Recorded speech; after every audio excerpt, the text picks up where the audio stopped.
吧？嗯，知道。昆曲的就是昆山那边、苏州那边的。昆曲就特别好听嘛。其实历史上很长一段时间，昆曲在扬州发展的最好。哦。因为这边他那个有钱人给他请过来。哎，对。所以就是你在这个苏州当地，你可能很有名的角儿，对吧？在当地他可能这个业务很好，但是有一些新出头的那种他可能在当地就竞争不过这种老的，怎么办呢？向外面发展。对，扬州这边连商有钱对不对？他稍微补一下，哎，然后就是在扬州这边反而形成了一个昆曲的很好的氛围。嗯，我刚刚从那个瘦西湖出来。从西门出来的。我从南门进的，西门出来的。对。一般来说，这个是一个经典的精华路线，是吧？再走其他的就也没必要，可能。它是这样，就是你如果是逆时针转进去之后，先奔万花园，然后往后面走，然后一圈过来，就是从24条出，就是西门。有人的话，你如果要奔大明寺去，就从北门出。北门出了就大明寺。Hello， 大家好。继我们上一期视频游览了扬州的瘦西湖，现在我们又来到了扬州的一条古街，叫做东关街。我们来这边兜一兜，逛一逛。扬州的关东老街。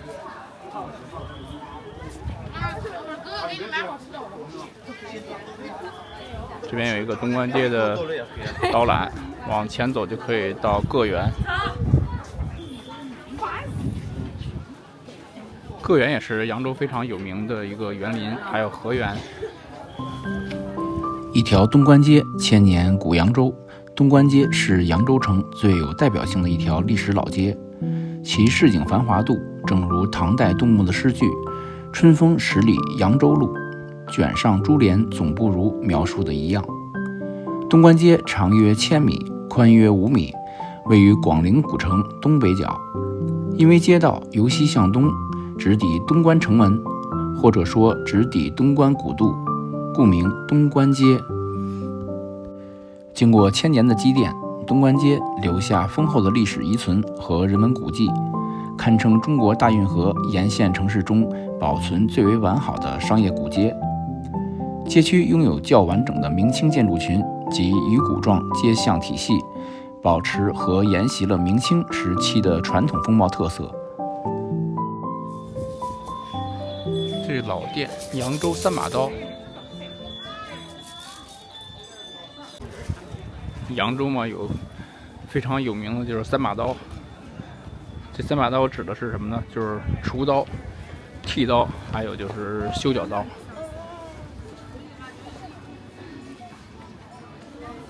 那这个应该是一个老店了，酱菜。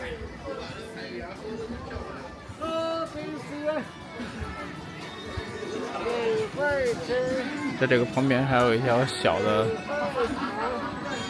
这种街都很像北京的那种胡同啊，然后全国各地的这种老街都差不多，包括这些商业街都基本上是大同小异。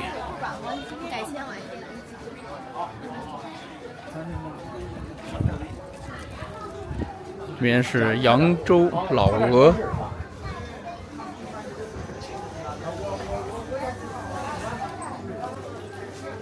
大清乾隆馆，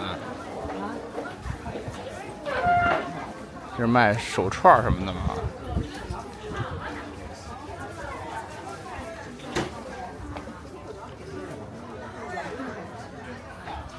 那前面有一家星巴克。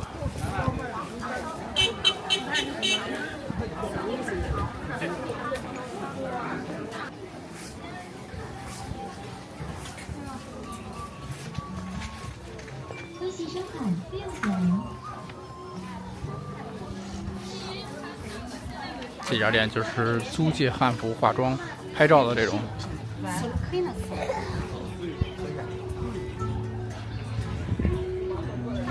这个是艺圃，清朝的。这个参观的话还是需要门票的，15块钱一个人。这个铜像就是修脚的这种造型。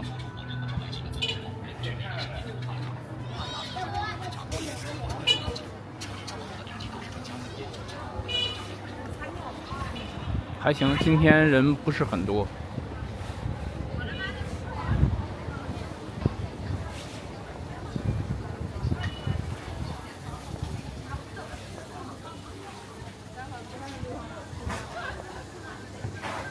主要是这些商业，全国各地的这种古街基本上都一样，没有什么特别的当地的特殊的这种特色。那这有一个演出，这是一个客栈，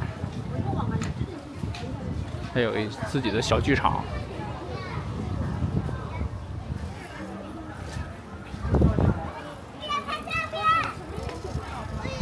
这里还有老扬州桂花糕。我们在扬州附近买的。这个叫做马坊巷，他们这边也有这种人力拉车。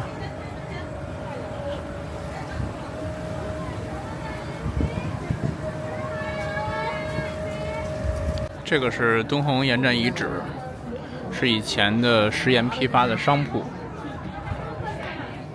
我们这边转过来，左手边就是个园了。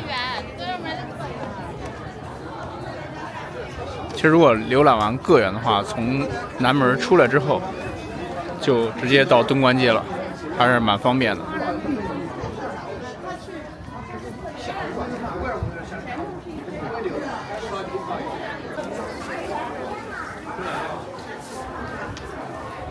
个园的门票是48块钱。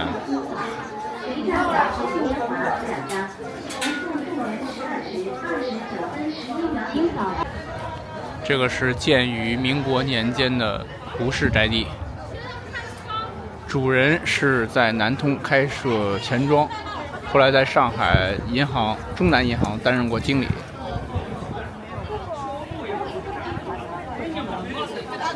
前边人稍微多一点了。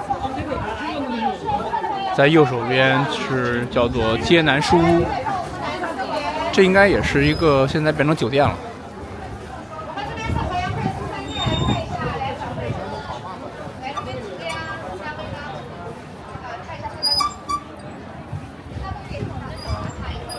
这条街很多的这种住宅建筑，基本上都跟以前的盐商有关。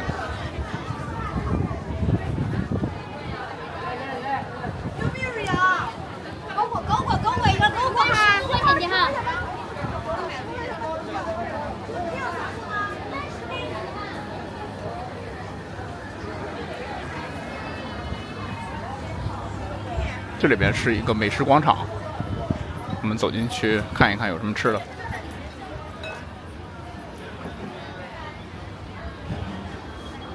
刚一进门就看到人家拿那个烤串儿，所以不出所料。哦，这儿还有一个老北京爆肚。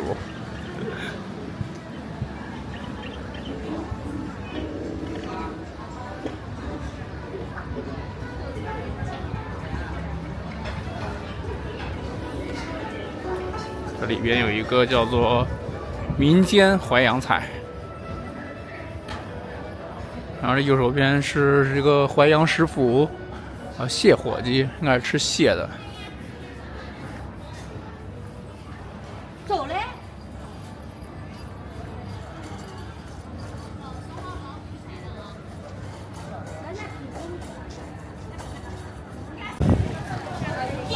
这里有卖一些手工糕点的。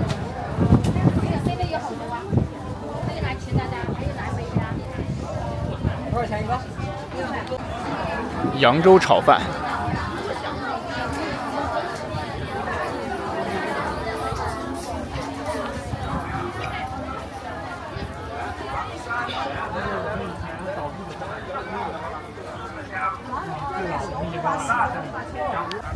这个是武当行宫，原为真武庙。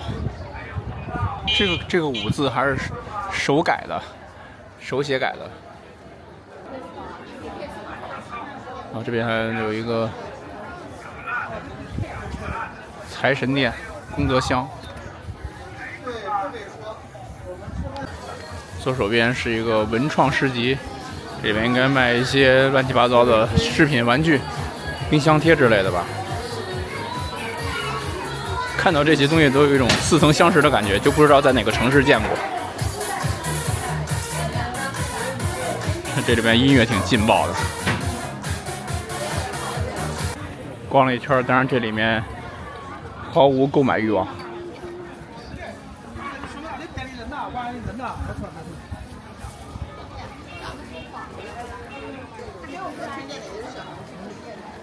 你出来了没有，师傅？我在街上下街了吗？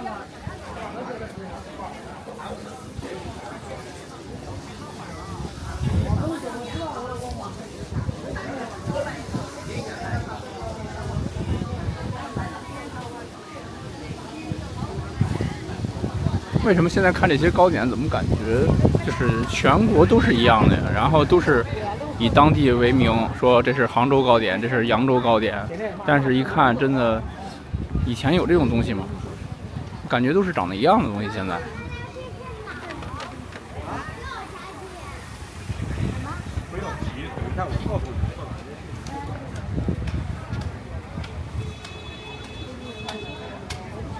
这边是买鹅，扬州的这个鹅还是比较有名的。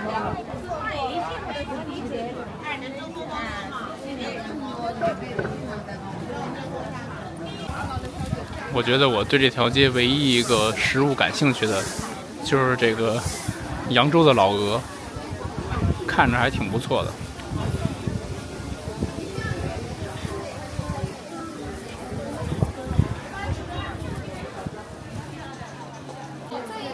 这个是吃汤圆的，我们可以看到有4喜汤圆，16块钱4个，然后还有面的。有炒饭，这是一家小餐厅。还没有嘞。这样走一走，感觉这条路也不是很短。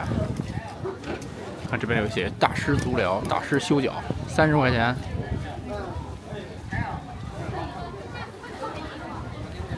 我觉得我这种拍视频走的路比较多，适合去做个足疗。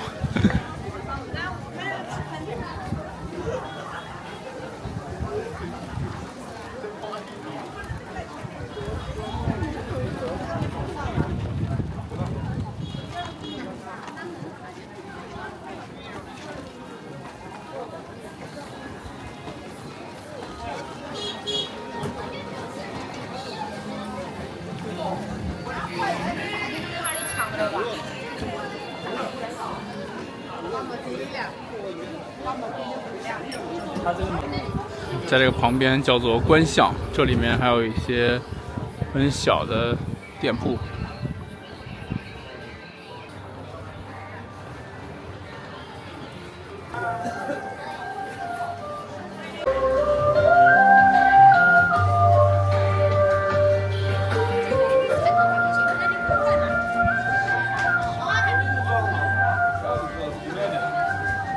我在怀疑那个人吹的那个是真吹还是假吹的。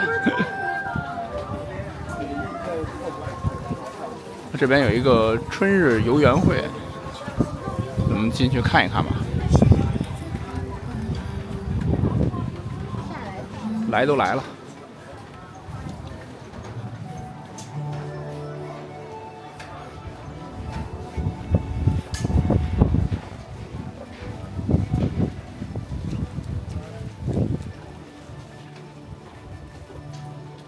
这里主要也是买一些小的这种饰品啊，或者是果汁啊、小吃的。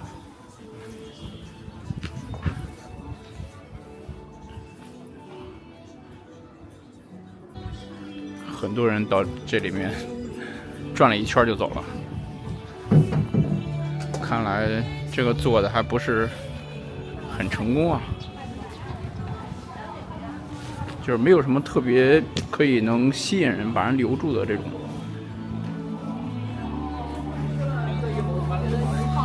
但是又很好看。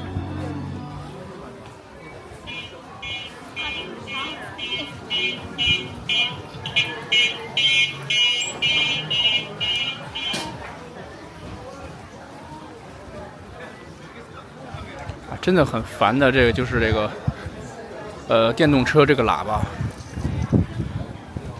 就是大家已经成为习惯了，就没事就要摁。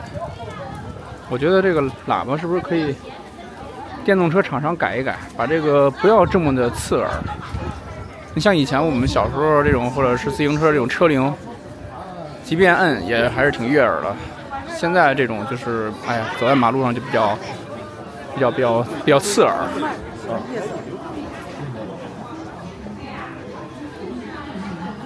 这里边有一个动漫模型，叫做老小孩。这里有万代。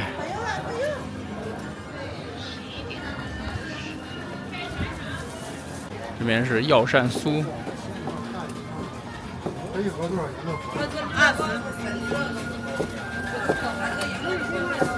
这边是油赞子。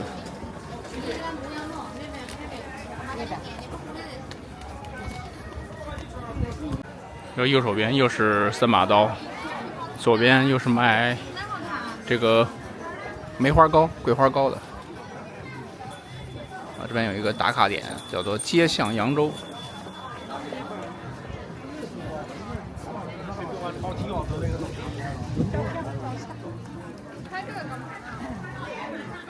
我们刚刚是从这个彩衣街的交叉口西入口，现在我们一直走，已经走到了这里。我们再往前走就可以到这个泰州路古运河这边了。刚刚那个售货员在他们跟自己的同事聊天说，今天人怎么这么少？我心想，过2天5一的时候人就多了，还好今天人少，可以来这边走一走。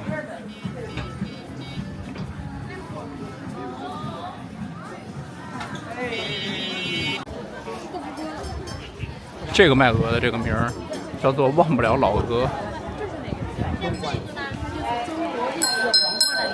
那味道还挺香的耶。我感觉它这个鹅可以跟南京的鸭有一拼了吧，应该。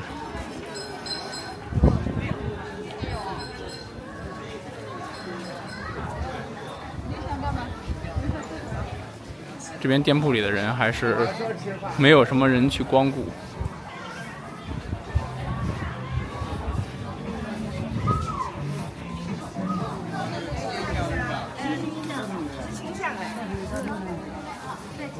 这里面是卖一些特产的吧，羊八怪、扬州八怪。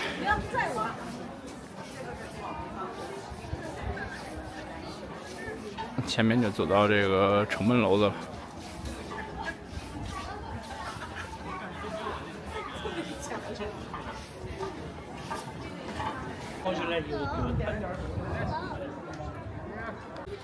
这个门楼子呢，就是宋代东门城楼，这些都是复建的。它2006年建了东门遗址公园，09年复建了城墙和这个门楼。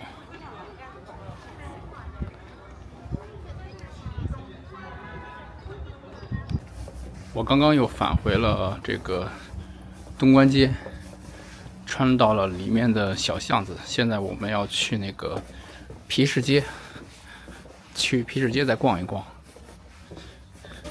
刚刚路过，隐约听到了一首小时候听的歌曲，应该是叫做《久别的人》。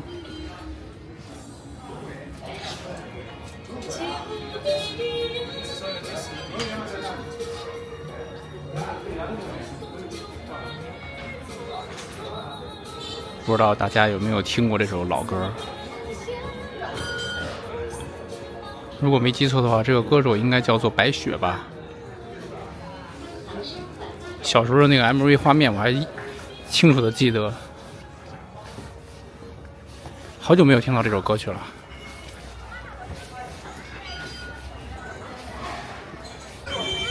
遇到了大队伍，这应该是旅行团吧。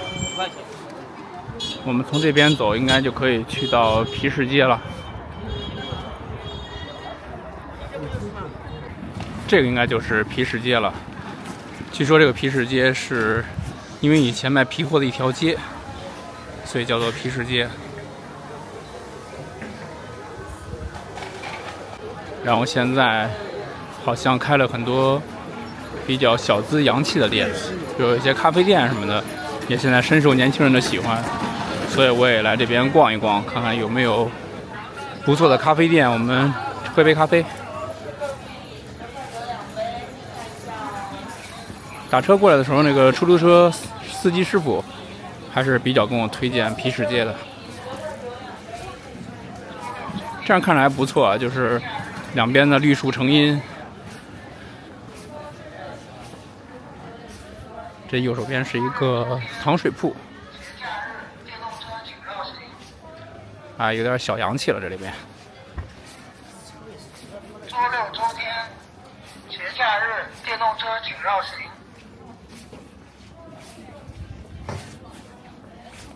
周六、周天、节假日。啊，这里面周六、周日是电动车不让进的，就纯粹的一个步行街了。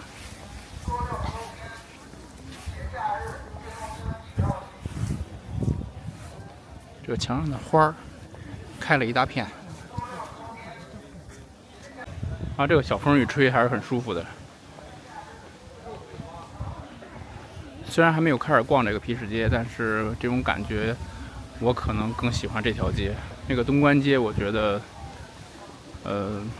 如果是我来旅游的话，我是不太想去逛的。我个人啊，可能大家都有不同的这种看法。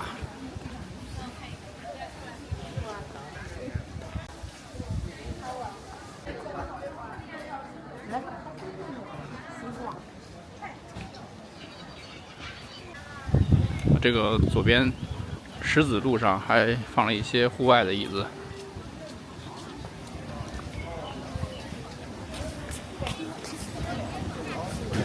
这边还有卖烧饼的，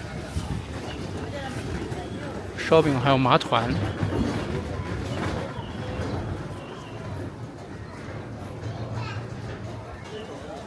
这个是豆花。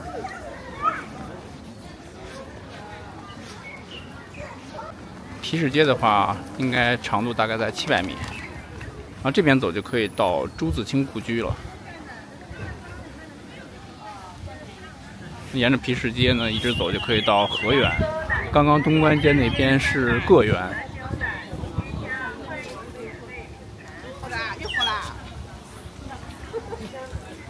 我好像还没有看到咖啡店。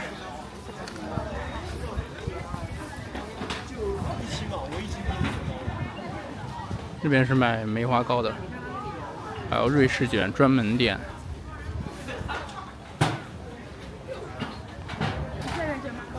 这边有个茶楼。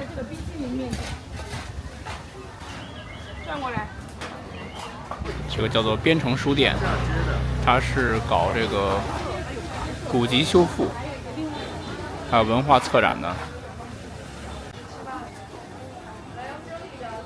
这边是一个咖啡店。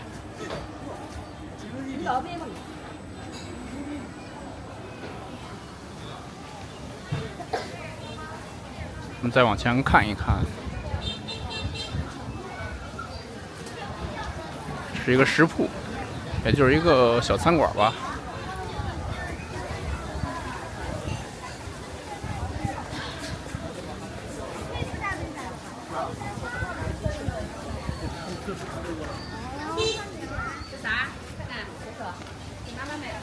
这是一家福生记，是扬州的文创店，然后还有一些咖啡。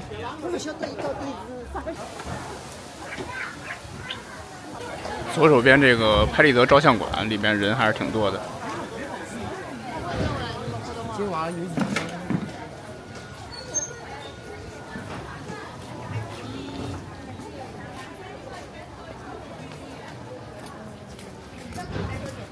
走了这么长时间，没有看到一家让我心仪的咖啡店，看来我要在大众点评看一看了。然后这边有一个评价比较高的，就是刚刚那个浮生记，然后还有一个就是叫做清末。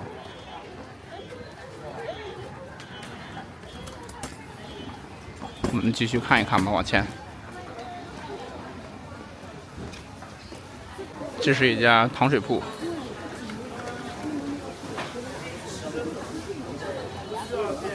啊，这样基本上走的好像就到头了。走路可能累的。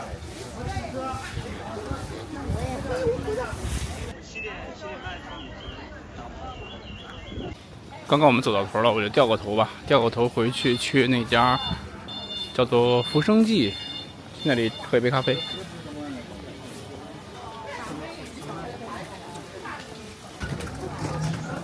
这里的这些店铺啊，我觉得比东关街更吸引我，但是好像逛下来没有达到小白个人的一个这种期望值。那么这个到浮生记了，我们去里面搞一杯咖啡吧。我叫那个普通的吧，然后冰拿铁。要冰拿铁。对。好的，28欧，您扫我就好了。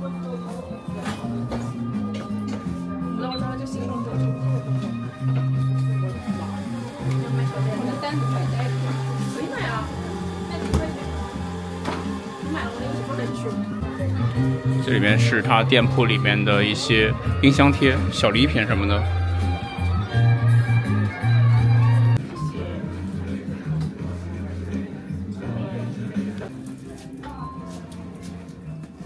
这个是他后面可以喝咖啡的地方，有2个房间，然后这边还有一个很大的绣球花。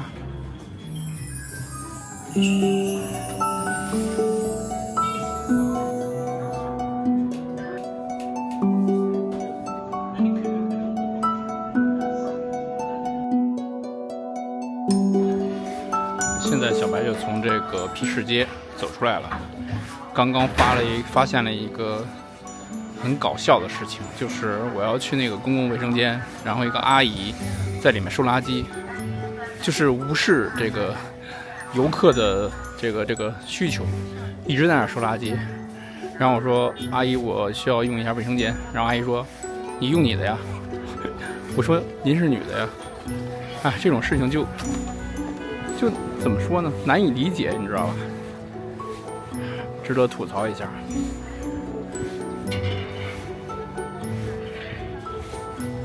就是他会觉得，因为自己年龄大了，就可能会无视这个性别呀，或者怎么样的，还是挺让人难以理解的。